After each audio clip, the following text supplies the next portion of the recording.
اب اگر میں قرآن کی توحید بیان کرنا شروع کروں تو قرآن کے پہلے صفحے کا ٹیسٹ دنیا کے کروڑوں مسلمان پاس نہیں کر سکتے. ایاک نعبد و ایاک نستعین، یہ قرآن میں لکھا رہے گا.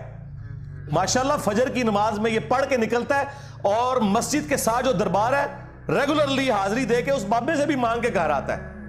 تو کیا نماز تو پڑھی؟ تو مسلمان ہے، تیری ہر نماز کی ہر رکعت میں تو یہ نہ پڑھے تیری نماز ہی نہیں ہوتی. ایاک نعبد و ایاک نستعین، اے اللہ عبادت بھی تیری کریں گے، دعا بھی تجھی سے مانگیں گے، مدد بھی تجھی سے مانگیں گے.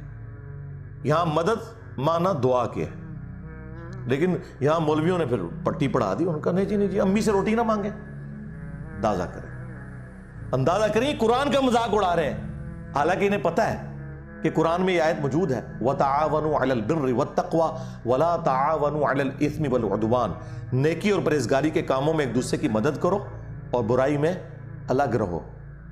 قرآن نے بتایا ہے کہ اللہ نے دنیا کو اسباب کے ساتھ جوڑا ہوا ہے. یہاں ایاک نستعین میں دعا کے اعتبار سے بتایا جا رہا تھا کہ غیر اللہ سے نہیں کرنی. ظاہری اسباب کا تو قرآن میں حکم ہے، لیکن دیکھ لیں